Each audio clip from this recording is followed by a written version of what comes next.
Happy Friday, everyone. Welcome, welcome, welcome. We're so glad you're here. We have been expecting you as we do every Friday during this hour. We're glad that you have decided to be a part of our community here at Intentional Conversations podcast. I am Dr. Nika White. My pronouns are she, her. I'm the proud founder and lead principal consultant at NWC. And I want to shout out the NWC team who works tirelessly week after week after week, and they have for the past 5 years to bring this virtual learning experience to the broader community. So we're just giving it a moment or two for folks to get settled into this virtual learning experience. I also want to acknowledge those who are catching today's episode by LinkedIn Live. Not only do we have a group of individuals that will join to be a part of the live community that's happening within our Zoom community, but there are also folks who will catch us on LinkedIn Live. And so we want to welcome you.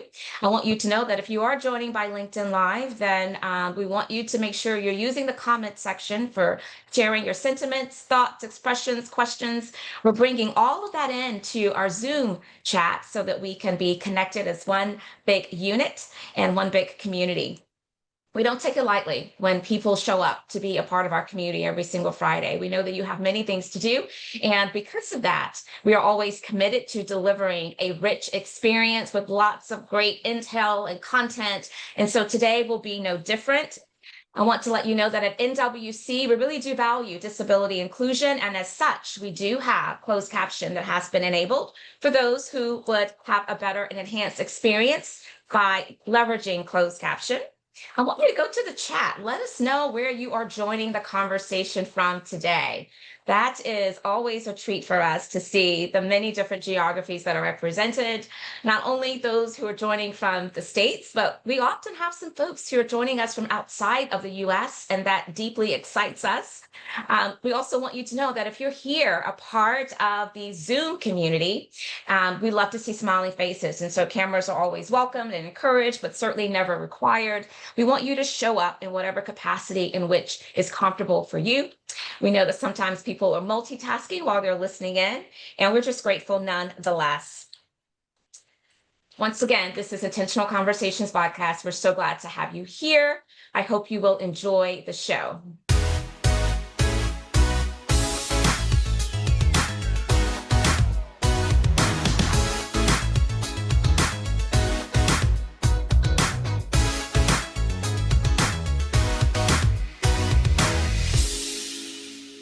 Let the conversations begin, and that is precisely what we're about to do. And if you're just tuning in, you have joined, fortunately for you, the Intentional Conversations podcast. I am your host, Dr. Nika White, and we have a wonderful lineup today scheduled, including a guest co-host that I cannot wait to momentarily formally introduce. But we're going to jump right in. For those of you who've been part of our community, you know that we always like to start off our podcast with just recognizing some of the national observances that are taking place. So we are in the month of June, and that means this is Pride Month. I hope that you're doing all that you can to stand in solidarity with the LGBTQIA plus community, and that you are finding ways to deepen your knowledge, allyship, and understanding of the support needs of that community. It is critical that we are extending our privilege, our whatever that is that we can, to be able to make sure that we all are being set up for success in every space and place that we may show up. Also, I want you to know that next week we're going to be recognizing Juneteenth. It amazes me how many people are still unaware of what Juneteenth is. Well, the official date, which is a holiday in the US now, is June 19th, hence Juneteenth for short. And it is really a way for us to acknowledge the fact that freedom took place much longer, actually 2.5 years plus, after the Emancipation Proclamation, when every enslaved individual was to be free. But there were some places in our country, particularly in Galveston, Texas, where individuals were not aware, and they were still enslaved for 2.5 years post the Emancipation Proclamation. So once that took place and everyone was really, really free, truly free, that became a celebration known as Juneteenth. And so lots more that you can learn about it, but I want to give you a little bit of snippets. And I also want you to know that there's going to be so many ways that many communities are going to be celebrating Juneteenth next week. And so find a way that you can connect to some of those opportunities. I know tonight I'm attending a gala in my town, and I look forward to being a part of the conversations, the celebration, and just being in community with others. Now, I want to take just a brief moment to let you know about some of the things that we offer at NWC by way of courtesy, just to help bridge the gap between people's knowledge that maybe is lacking, relevant to all things related to diversity, equity, and inclusion, leadership, workplace culture. And I want to share with you that I recently wrote a thought paper, and the thought paper is entitled The Indispensable Role of Community and Connectedness. My team is actually going to drop a link to this free resource into the chat and also into the comment section of LinkedIn for those that are on LinkedIn Live. And I want you to take a moment just to read through it. I think that right now, more so than any other time, at least from my standpoint, community and connectedness is so critical. We are not designed to kind of operate and live in isolation. So let's make sure we're leaning into our tribes, our supports, and that we are also extending a sense of community to others who may need it.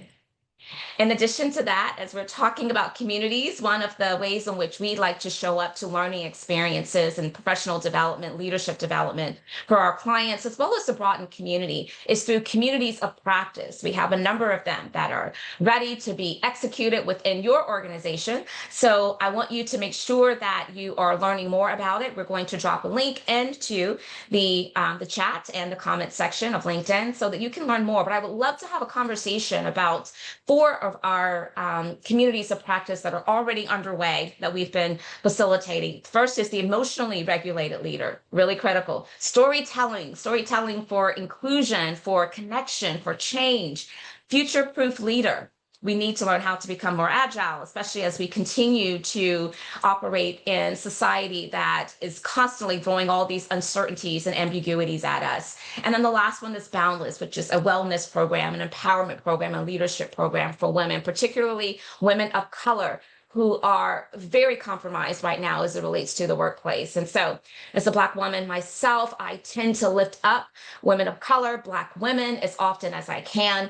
And I hope that you will be interested in learning more about each of these opportunities. And if you don't see a topic here that relates to the challenges and the content areas that you are prioritizing in your organization, not to worry. We have masterful instructional designers, and including myself on the team, who are just ready to be able to curate something that's very much tailored for your organization. Now, you heard me say storytelling. You may think, well, why is storytelling so important? Because I believe that it is the bridge that helps connect us. And what I'm finding is that while storytelling is not new to us, we share personal narratives all the time. What we aren't doing as intentional as I would like is we're not building it into the DNA and the culture of organizations. And I think that's critical. So we do offer support around those services, and we invite you to learn more and be in conversation with us to learn how you can bring this to your organization. Now, I want to give you what you can look forward to in future weeks by way of our upcoming guest co-host for Intentional Conversations. I'm excited that we have Dr. Joel Perez, who's going to be joining us on June 20th, next Friday. That's Juneteenth weekend. And I look forward to that because Dr. Joel and I are going to be talking about curiosity, cultural humility, particularly as it relates to being a component of leadership and how it can build strong company culture. And then following that, we have another tremendous guest co-host who's going to be rounding out the month of June, and that is Dr. Carlene S. Carey.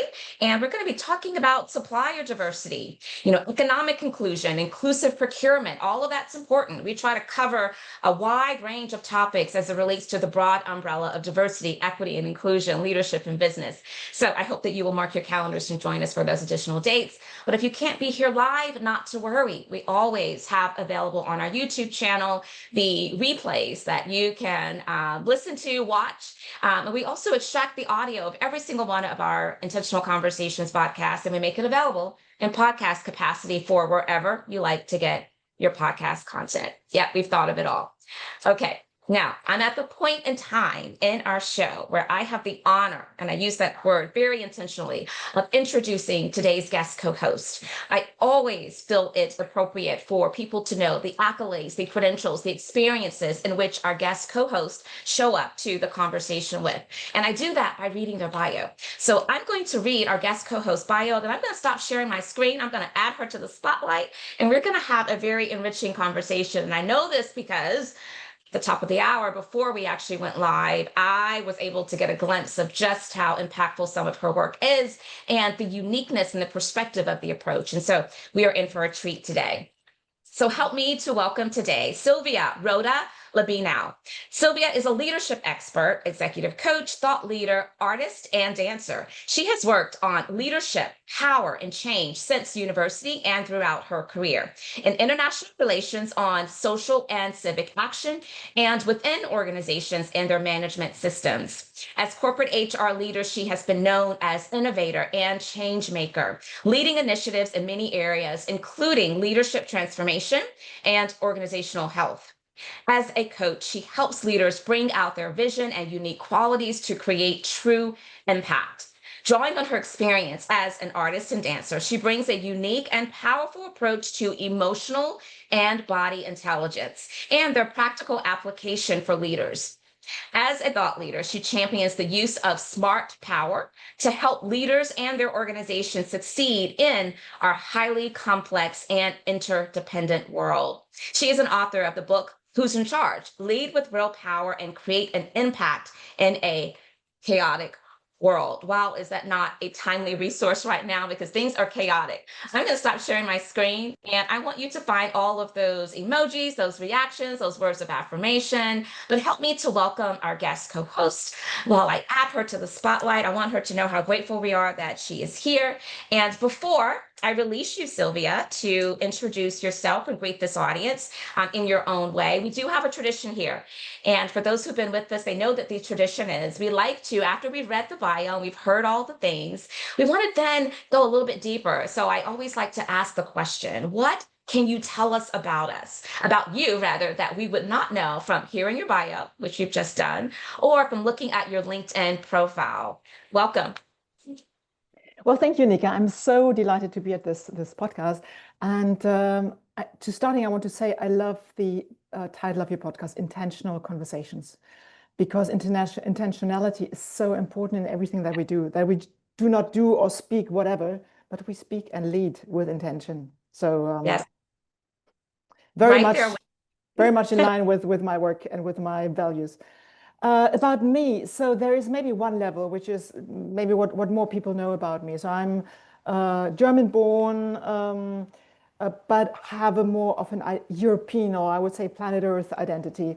I've also lived most of the time now, by now, outside of Germany, and have been in Belgium, Luxembourg, and now in Spain. I have a PhD in international relations, worked in international and financial institutions and development cooperation, consulting, organizational change, and HR. So a long corporate career, and I went to go independent, working like entirely on leadership coaching 3 years ago. What less people know about me is that I'm an artist and a dancer, and I also sing, and have been very much involved in acting, where I've learned a lot. And all these artistic experiences have influenced a lot already my work in the corporate sector, how I went about being in meetings, engaging with people and seeing my work. And very much also how I work today as a coach, meaning also that I bring embodiment and voice work and communication a lot into what I do. And not like maybe from a coaching approach, not only from a coaching approach, but really bringing in these artistic elements. I love so much of that. I just want to take a moment to lean into a couple of the points that you raised. So first and foremost, I need to update my notes because let me reintroduce you just by stating your name with the proper title at the beginning. Dr. Sylvia Rohde-Liebenau. No, that's important to me. It really truly is. And so thank you for giving us some additional insight into your pathway and all of the things that has shaped the way in which you show up to the important work that you do. You are incredibly multi-talented, and I'm fascinated by how the dance and the artistic side of you really shows up in your work. And so we're going to get there to unpack it a little bit further. But please tell our audience where you are joining the conversation from today. Well, today or currently I am in Sitges, near Barcelona in Spain. It's a beautiful part of Europe.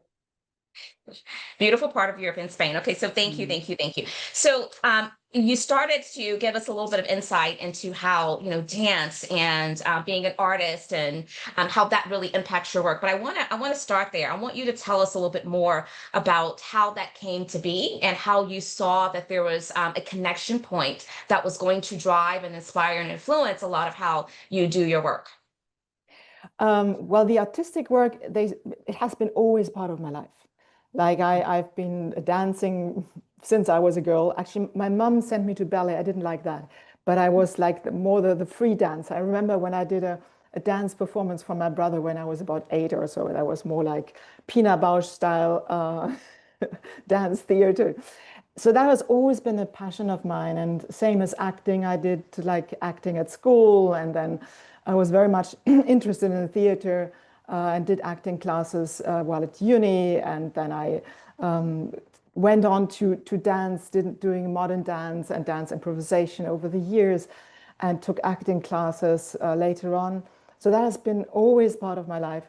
And the connection point came more through experience. So I can like confess that for many, many years, I felt like my life is not clear because like, am I an artist or am I a corporate like professional? Am I doing the right thing through my corporate career, which was very successful? So like I'm earning my money here. I'm being successful. So I should be doing this. But I'm actually so passionate about the artistic things. And then it was actually through coaching that I realized how much it is possible to bring creativity and like the art, like the things that we learn as artists into the corporate world, into the world of organizations. And it was more really by doing it and by collaborating also with other people from the world of arts, that I understood how valuable that is, because art brings a different perspective to life and to relationships and to communication.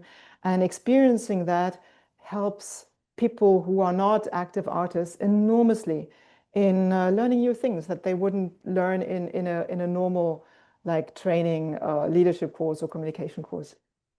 Oh, absolutely. So I'm so glad, Dr. Sylvia, that you embrace that for your path in terms of holding both truths for you and not feeling like you have to be one dimensional and choose one Mhm. way or the other. I think sometimes that is how we get stuck, and that is also how we stifle our full potential and Yeah. creativity.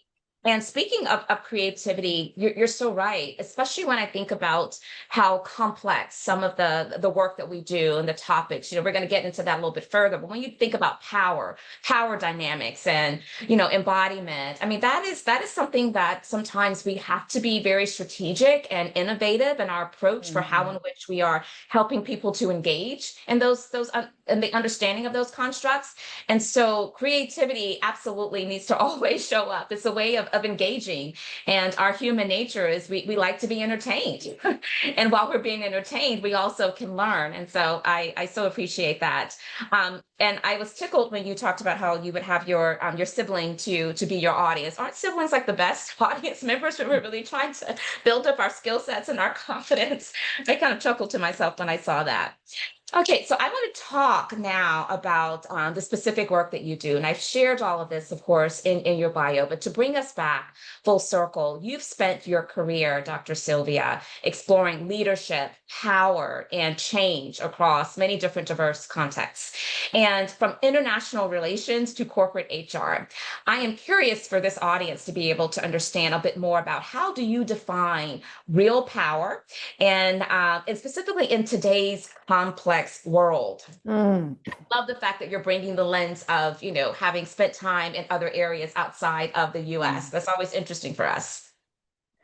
Yeah, so I differentiate power and real power, or understanding power, how what it really gives us. As there's the illusion of having power by sitting on it. So I have power. I'm the CEO. I'm the boss. But does that Mhm. really make you powerful?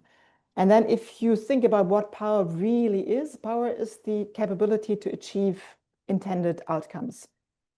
Uh, Mm. and so if you take, for instance, a volcano explodes, creates havoc, but that's not powerful. That is destructive capacity. Then you have the kid who tosses around the room the Monopoly game because they're upset. They also create an impact, but they're not powerful. They just destroy the game. Mhm. So real power means that I want to achieve something, and it's something constructive. So it's not just the volcano or the kid. And I go about it to actually achieve that. And for that, especially in today's complex and very interdependent world, the old recipes of power don't work anymore. So the recipes of if I'm the boss, if I use a lot of force, if I control everything, then I will have power. No, because today, by only using that, sometimes you need control. Yeah, if you fly an aircraft, if you are in the tower, you need to control things. You also want to control the budget. But if you work with people in an organization to achieve outcomes, you cannot control everything. And if you over control, you lose people. And you might also need to collaborate with some people who bring in a different perspective. That actually Mhm. links a lot to diversity and inclusion, because we have to be open to the perspectives of other people, and to the contributions. And that can be a question of DEI. It can also be a question of there is another department in the organization, and we believe that we have to do this, but actually they bring a perspective that we should acknowledge and learn from so that the organization as a whole achieves a better outcome. Mhm. Thank you for that. And as I think about how you defined power, achieving intended outcomes, I think that was the language that you used or some Mm. variation of.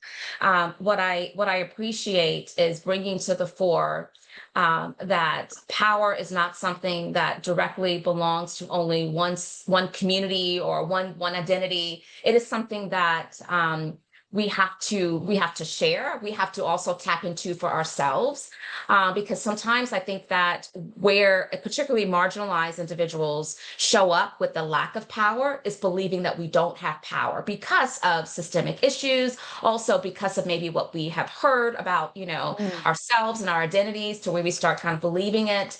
And I just want to uplift the importance of acknowledging that in order for power to first and foremost really take effective root, we have to believe that we are all deserving of it, and we all have it, right? And we are seeing a lot of challenges, particularly within the United States, around power abuse and power being relegated or perceived as only being relegated and deserving of certain communities and populations. And so it's a big conversation when we try to unpack power and privilege, and the acknowledgement of there is an opportunity for all of us to kind of share power and ownership in many ways. And so I want to understand what, maybe from a context from the space that you sit in geographically, how do you see power maybe a little different from perhaps how it's showing up in the United States versus, in Europe and other places? And maybe it's the same. Well, I think in many ways it is very similar because our cultures are influenced by an old understanding of power, which probably is related quite a bit to patriarchy, Yeah, um, which is like, it's not, if I say patriarchy is not like all these bad men, it is a system which also has created suffering for men. And yeah, it's a system that is very top down and which believes there's one guy usually who is in charge. That's all my question. Who is really in charge? Then we as a community, we will be better off. And you said rightly that we must not like keep power to ourselves. And I would actually add to that perspective, it's not a question of must. If we are smart, then we will share power because actually it absolutely. doesn't serve us to cling to it because like if you look at the despots of today, by seeking to cling to power, they actually weaken their societies, and ultimately they weaken their own reign because they do not create the outcomes. They do not create vibrant societies. They destroy their economies, and therefore they diminish their own power. So sharing power or bringing in people to work with you to create more power together is the smart thing. I love that you brought that to the conversation. Sometimes we will automatically gravitate towards the humanity aspect of these conversations. You know, it's just the humane thing to do, and I think that's critically important. So I don't want Mm, that to be missed. But I also think it's equally important for us to ensure that we are identifying things like power and privilege and these conversations that tend to surface in the context of the broad spectrum of DEI as it makes us smarter, just more effective people, and we can't let that point be unacknowledged. And so I love that you said it doesn't serve us to cling to power. And when I think about the word share as it relates to power, it almost sounds like we share stuff that we feel like we own, right? You know, um, if I have a box of whatever, a box of widgets, and it's my box of widgets, right? It's up to me to decide if I want to share the box of widgets. When I think about power, though, I think that part of the challenge with the ideology that has been deeply ingrained systemically mm, into our country, into the psyche of so many people across all identities, is that power belongs and is owned by one particular community, mm, right? And the problem is that that community, oftentimes many members of that community will perceive that they are the owners, while the rest of us are like, no, no, no, you aren't the owner. And that's where it becomes, that's where the mm. tension points, really surface, because it's like, why are you claiming that this power is yours? Yeah. And I think there's something to be said for just having people to to not lean into what we have historically felt and experienced, even in consideration of how deeply ingrained it is into society. Yeah. If I may jump in there, I very much agree with your like the humanistic approach to it. Like completely, it's so important also to state that. So I just wanted to like this other perspective. Actually, it's smart, but it's also simply to say it's humane. I think you're right, very right there. Both and it's both and I And think we yeah talk about it as both and. and then I believe the clinging to power, like the not having that humanity, very often comes from a state of fear. Like we have to cling to that power because what else? Like then we lose it and then we won't control it anymore. It will be taken away from us and we'll be worse off. So it's a fear state that guides that kind of power clinging. And the other Yeah. thing that came to my mind is that's also where embodiment really comes in, because Mm, people who are more embodied, who are like calm and present in their bodies, they have less of that fear state. They're hmm. like this grounded authenticity enables people to actually be more cool, more grounded, and it enables also to tap more into their humanity. So I sometimes feel that if we are truly in our humanity, we cannot cling to the power or we cannot overlook the other person's humanity. It's just impossible because we feel human, we see the other human, and we do the right thing. No, absolutely. I love that. I love that you're bringing embodiment into this conversation, which is a big part of your practice and how in which you like to show up to this work. So let's unpack that a bit further. Describe to this audience how you define embodiment and how it shows up into the work that you do in terms of your coaching and the outcome that embodiment can help result in that helps Yeah. us to be better humans, better leaders, better citizens. Yeah, I love that question. Um, Embodiment for me is being present in the body, to really feel the body being present, inhabit our body. And we Yes. can get there in various ways through our breath, to through like scanning our body, or simply through sensually feeling into it. So there are many ways to get to being present in our body. But in the end, embodiment is very simple, being present in our body. And what it Yeah. brings us is a greater presence in the space and very often a greater authority. So I very often work with, especially with female leaders who feel they don't have the power and they show up with not their full power. Like by being more in their body, they project that authority, they project that gravitas, as it's called. Then there is another outcome, which is like when we're in our body, we sense more. Like we Mhm. sense more what's going on. So we have more ability to regulate ourselves. Oh, I'm getting angry here, or I'm getting scared a little bit. So by sensing it, I can regulate it. And I'm sensing what's going on outside, so in the space in the other person. So that happens through the body. We cannot sense it if we're not really in the body. And Absolutely. and then by being connected to ourselves, we can connect to the other person. And that creates all these other things, which is trust and engagement, influence through this connection. And Yeah. I think we also calmer through being in the body, what I said before. Absolutely. I want to stay right here for a second because this is really resonating with me. And for those of you who've been part of our podcast community, you know that I've talked on occasions about how I have really leaned into emotional regulation. And where I have heard a lot of about embodiment is in that context, because everything that you just described, being very aware of what's happening in your nervous system and then letting that Mm, as messages in terms of why am I feeling this way? So you start to get curious and ask yourself questions. And that does increase your power in that moment because it increases your control. It increases your ability to think more constructively instead of just try to infer meaning into what's happening or what you think is happening. Right.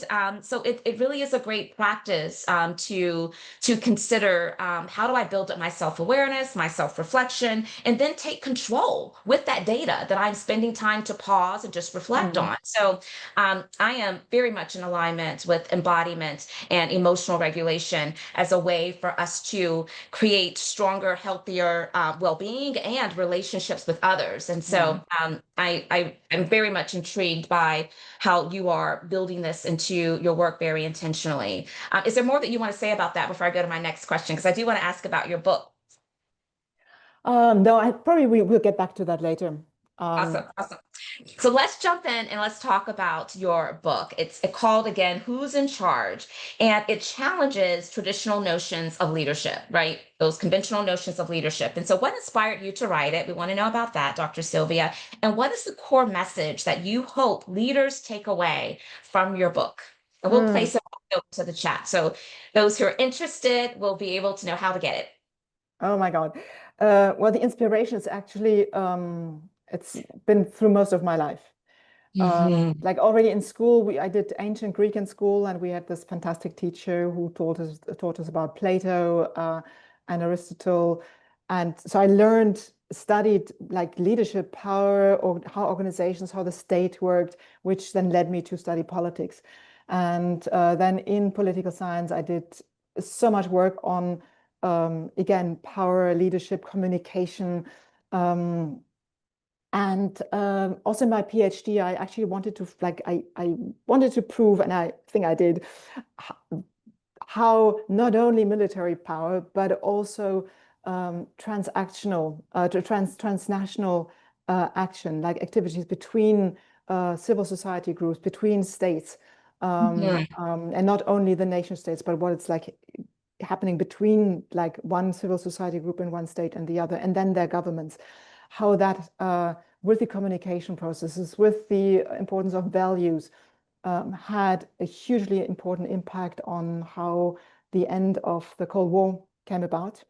And so I actually learned a lot there. Then I went on to go into the corporate world, and there I was witnessing and being part of power dynamics, and saw so much about what works and what doesn't. And for instance, I saw that when there's these old power approaches of trying to intimidate people or try to micromanage, normally fails.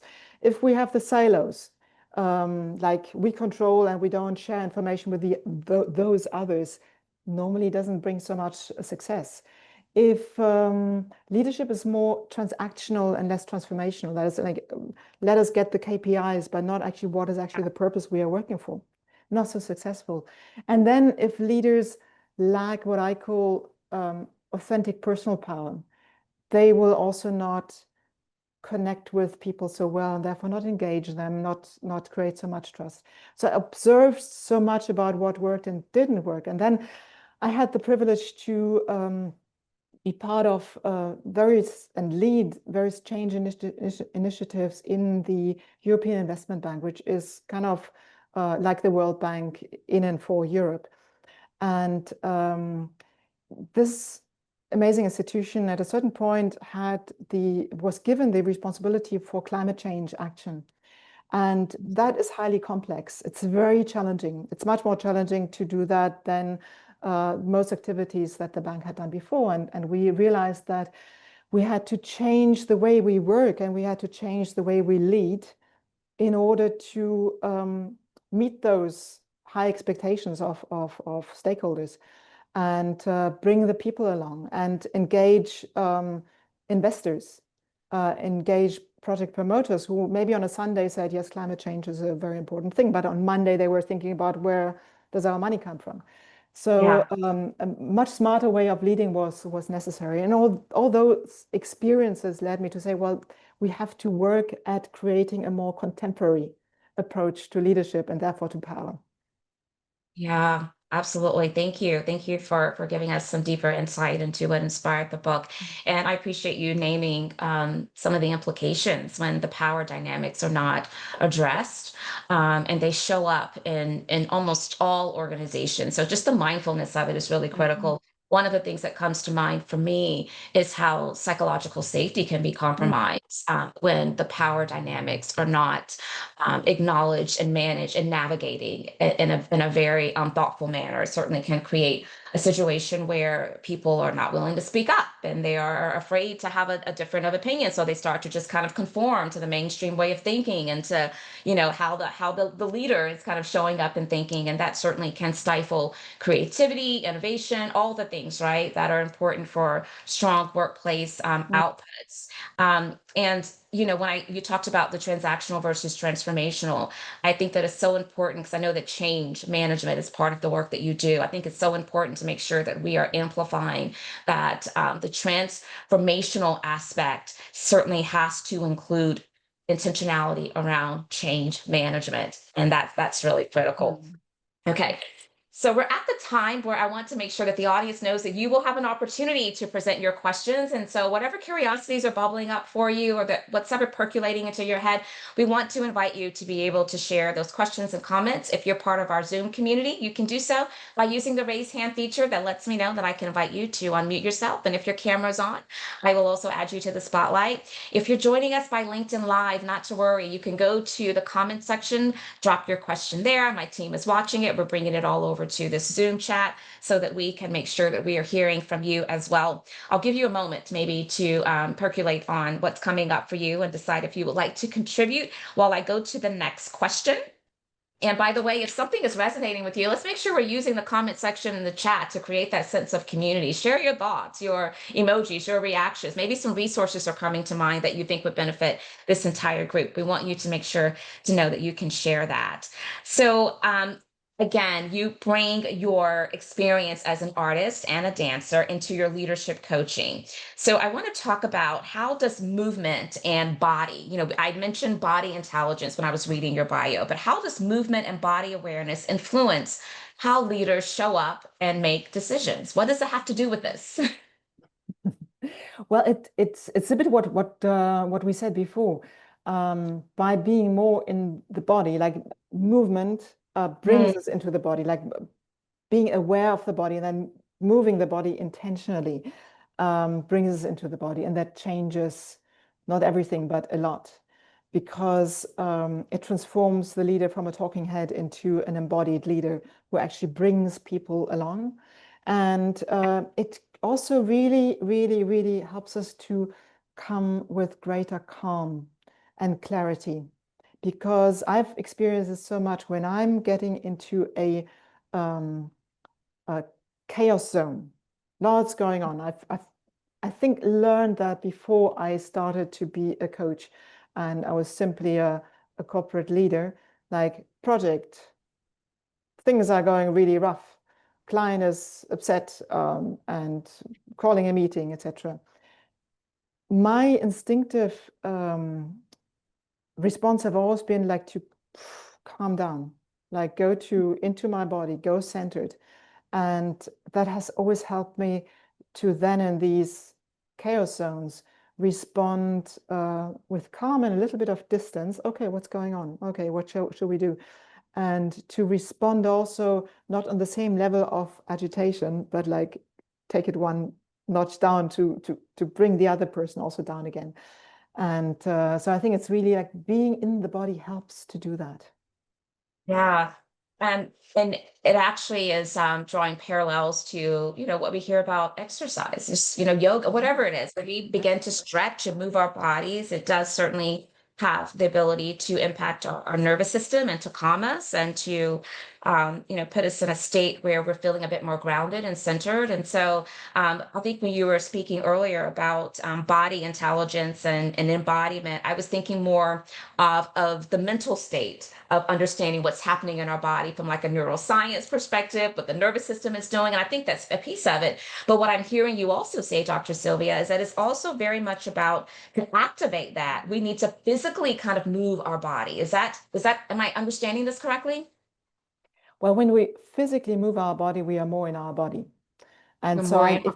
for instance, I meditate, but often I do movement practices which help me to get into the body. So when I'm meditating, I'm more mindful.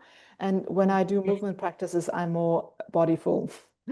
And this being in the body again helps. And when you touched on neuroscience, actually, that is like in less scientific terms, and I think it's good to simply explain things very simply sometimes. By being in the body, we can give our like neural pathways signals, hey, we can calm down again, because as our emotions can give our body signals, oh, something is going on, our body can also give signals back to the brain. Hey, actually, things Sure. are fine. So these two guys actually are talking to each other all the time, brain and body. And we can use the physical presence to also calm the brain again. Yeah. Are you finding, Dr. Sylvia, that the services you provide and the approach that you take, again, with the embodiment piece, being in the body, being present with the body, is that something that is hard for like corporate leaders to really lean into and understand? Or do they just kind of jump at the opportunity whenever you're in conversation about we should think about bringing this to your organization? Because I can see that maybe there's a lot of curiosities and sometimes just the unknown about maybe an approach or a philosophy or methodology can cause people to have pause around moving forward. So I'm just curious about that. So there's more and more openness to it. So Okay. 10 years ago, probably when I did small things, it was like, whoops, what is this? Are we going to like, is this the break now? Or Future what was setting sense? it. I mean, I remember one course I gave, it was probably about 10 years ago, where we did simple movements in the room Yes. to foster awareness. And people said, like, what the hell is going on here? Like, why are we doing this? Which taught me, actually was at the beginning of my time doing this kind of work. In the corporate world, I have to frame it. Like, we are Yes. doing something to teach you to do that. And then the thinking brain Yes. says, oh, okay, this all makes sense. Sometimes, however, I will say, we are going to do some interesting experiments. There will be movement, but just trust the process and find out what's happening. Because when you tell people too much, then also they think, okay, now this is what's happening, and they don't engage with the activity anymore. You're Um, so Yeah, you're so correct. And it is important to kind of frame it just to give people the full opportunity to be open-minded. And I think that the heads up about it and how it yeah. serves a purpose can be really critical. It's almost like if you do like the mindfulness exercises at the beginning of getting people to be focused and very present into that space together. So And my experience is that many corporate leaders, and especially also now more and more at the top, they're open to it. And if we don't come into it in a dramatic way or overextend their like they have to perform something. If we really underline, this is not about performance. It's about exploring things. It's about learning things that are valuable for their leadership. My experience so far, having used these techniques, is very positive. good, good. So glad to hear that. Okay, so keep in mind, again, you do have an opportunity to share your questions, your insights, or contribute to the discussion. I'm not seeing any hands raised right now, so we're going to keep moving forward, but the chat is also open for you all to engage there. So many leaders we know, they struggle with vulnerability. They kind of see it as a sign of weakness. And so they have to really be coerced into thinking about it as a leadership practice. And then emotional expression is something that a lot of people are taught they'll bring into kind of the workplace. Mm, That's not a place for it. You do that on your own private time, right? But I think it's critically important. I know that it's important to you as well because you talk a lot about building emotional intelligence, the mm. EQ, while still holding authority and influence, which means allowing yourself to be one with your emotions and to not feel like you can't express them. And so talk a little bit more about that. Yeah. I've heard that so often. Like we're going to do emotions here, but they should stay outside. No, they have nothing to do with the world of work. Yes. And although I hear it less and less, so again, 10 years ago, that was very strongly like, oh, emotions. That I'm very proud that I control my emotions, that I leave them at the door, and we brought that gently into the room. No, actually, think twice. Uh, your emotions are here anyway, so it's good to be aware of them and to be able to channel them, because they will be visible to others anyway, whether you like it or not. Um, and now I think there's much more openness to it. What I have observed is that whether it's staff or leaders, the fear of emotions has come from like not being seen as strong. Like I show my emotions, so I'm not going to be seen as strong, or as showing my weaknesses. And so if I'm too open, if I show my emotions, and what I think is important is to like debug the misunderstanding that openness or emotions and vulnerability means being like all over the place, to share Um, everything, to even overshare. That's not sure. about, that's not what it is about. It's like being vulnerable, being open is really about being honest with our emotions, but not over honest. So I don't have to tell everyone everything about myself to be vulnerable. But when it matters about the work situation, then there's a value of being honest. And again, not oversharing every detail, but like this, here's a limit, here's a boundary, or this makes me quite frustrated now. To be able to speak about that. So to show it and to speak about it. And then there's something else, which maybe is more subtle, is I call that a degree of emotional porosity. So Mhm. very often we have been taught to not show anything. So I've been told by my mom, Sylvia, don't be so emotional and don't share what's on your heart.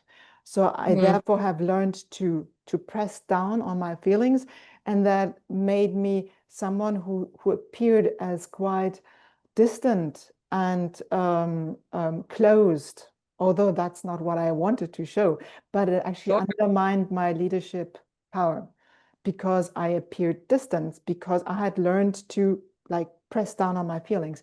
Now, emotional porosity means that I kind of breathe. I can feel my emotions, and somehow they are feelable for others through the way that I carry myself. So it's not like, oh, I don't have to hold everything, but I can breathe. And so other people can feel kind of who I am and what's going on without me like exploding, oversharing, etc. I'm being human. And that is Yeah. really what creates then trust and connection. Absolutely. I think the last bit of that sums it up incredibly well. It makes us human, it makes us relatable, and that builds trust and connection. And that is powerful from a standpoint of really trying to cultivate healthy relationships where people feel like they can be authentically Yeah. themselves when they are engaged and interacting with others. And like you said, there is a spectrum, right? I think that when I consider some of the work that we do in my firm around building a storytelling culture where we encourage storytelling for that connection point, we often talk about, is there certain thing as oversharing? Well, of course, to your point, as you brought up, there is such a thing as oversharing. Make sure that the story that you are integrating into that conversation is Mm. relevant, is useful, and you don't have to tell the whole story, but portions of it. Yeah. Are really going to help drive that connection and that change that you are hoping to create within that moment of really building and cultivating that relationship. So I'm resonating with all of that you just shared. So you do a lot of one-to-one coaching. And one thing that I love about coaching is that that is where you really can have the expectancy for some level of change to occur, right? Mm. Because you are looking to get that person from one place to another. Could be incremental change, could be significant change, but change nonetheless. And so help leaders uncover their unique vision and qualities. I think that that is a big challenge of a coach, Mm. right? Especially if someone is not self-aware, but it's important for that self awareness to show forth because they have to also take responsibility and accountability for getting themselves. We can just Mm. coach and transfer the knowledge, but what are they doing? What's going to activate them towards moving forward? And I would imagine that you have many transformational moments from your coaching career that you've witnessed that stays with you. I would love for you to share maybe one and then relate it to how you, again, help leaders uncover their vision and their qualities. Mm. Mm. So maybe starting with a second question, a lot of what I do with leaders, especially at the early start of a coaching engagement, is about identity. Oh, yeah. Who are you? What are your values? What's your story? I mean, love that part of your work because it's so important. And what what drives you? So I also use a tool where it's little bit linked to Ikigai, but I drop the part of where it's about how you make your money because that's service. If you have service, then you are making the money. So it's using what you love to do, what you're good Yes. at, where's your service, and then what is actually your essence? What is Mm, like the core of your personality?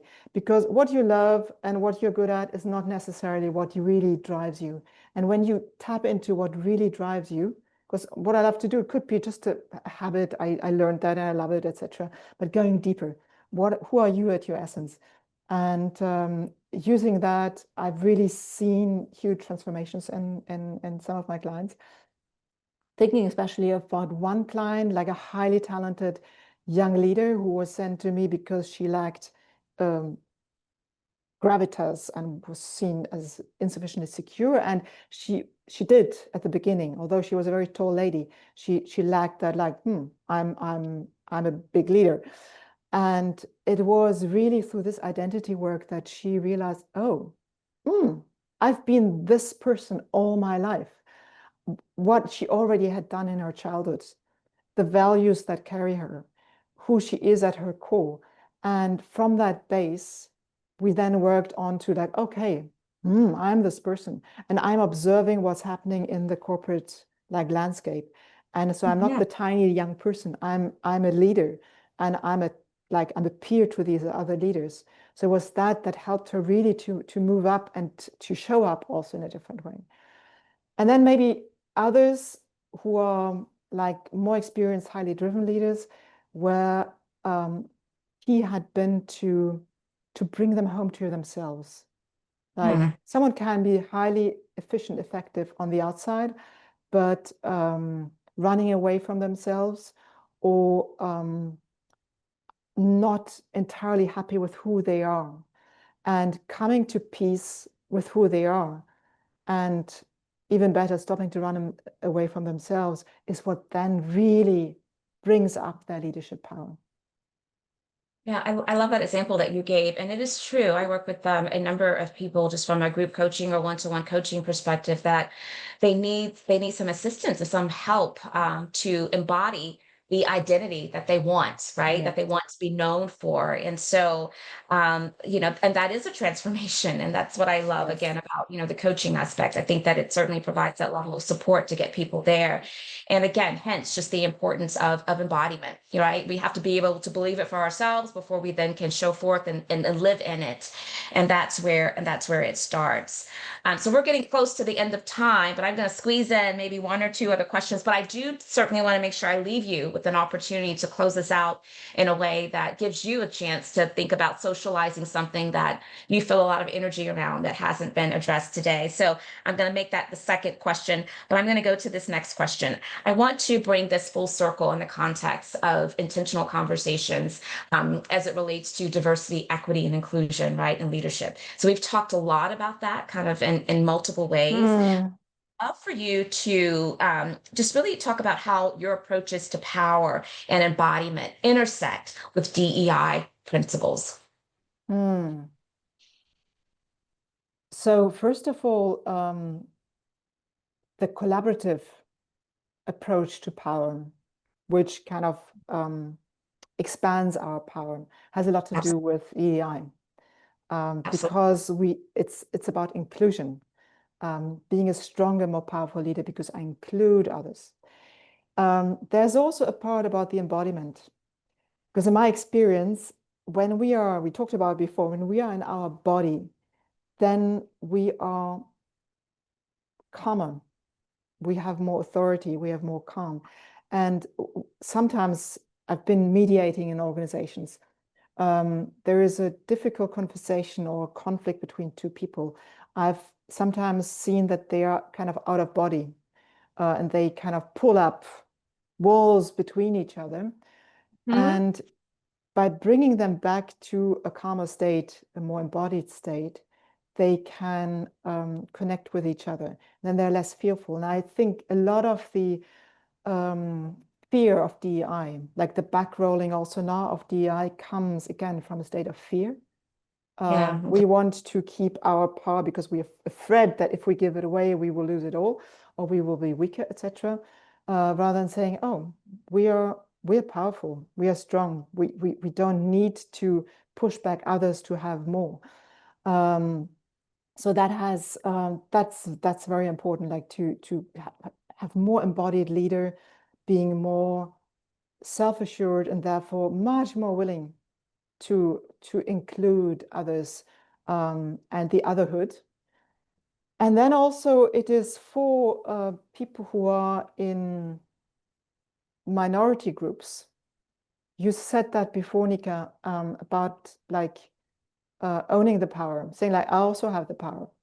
Yeah. I am powerful. And again, through the embodiment approach, not only thinking that, but feeling it and being it. Yes, yes. And that is so critical. We talk often about the imposter syndrome, and I often refer to it as a misdiagnosis, but it is real. And so we have to control what we can control. And I think that embodiment piece is so critical. So I've really enjoyed being able to amplify that through your visit here today and sharing. And I placed into the chat just to amplify it, more calm. We need more calm, more calm and less fear. More calm and less fear. I also want to go back to when you shared some of the questions that should find its way into maybe coaching exercises when you're helping people to become one with their identity. And I love the question of who are you at your essence? Mm. Who are you at your essence? I think it's such a beautiful question in so many ways. And it leaves the interpretation up to the person as well. And I think that's a great way to really dig deeper for someone to be self-reflective about who they are. Okay, so we are about out of time. I'm going to, of course, yield in just a moment to let Dr. Sylvia kind of close us out with parting remarks. I want to thank this community for showing up. I want to thank you for being a part of Intentional Conversations. If you felt this content to be useful, share it out when the replay is available, as well as the podcast. Invite someone to come and join us, part of our live community. And also, we placed into the chat a link for you to share your input. If there's a testimonial that you would like to share with us that we can highlight within some of our marketing regarding the experience, then we will be very grateful to receive that. I look forward to seeing you next week for another episode of Intentional Conversations. But before we officially close out, Dr. Sylvia, thank you again for being here. I want to give you a chance to share with us parting remarks. Anything that we did not talk about today that's top of mind for you, that you feel a lot of passion and energy around that you want to share? Maybe one thing, the like taking embodiment to leadership is something that really helps leadership to move into the future. And with that, the passion that I have for that, I'm currently preparing a retreat next year, next March in Spain, near In Barcelona. Spain. Yes, and it's 3 days, so 2 days actually, starting on a Friday, ending on a Sunday afternoon, about really practically not only thinking about embodiment, but really practically practicing embodiment in your leadership and seeing how that actually fuels your purpose, your vision, and your power and your voice. And so, as you asked me, I simply wanted to share that because I'm in the middle of preparing that, and I would love to extend my invitation to everyone listening here. That was fantastic. Thank you for putting it on our radar. We do look forward to more information as plans continue to get solidified. We place your book again into the chat. We're grateful. Thank you so much for the work that you do and for sharing with our community today. And hope everyone have a safe weekend. And we'll see you again for another episode of Intentional Conversations podcast next Friday at the same time.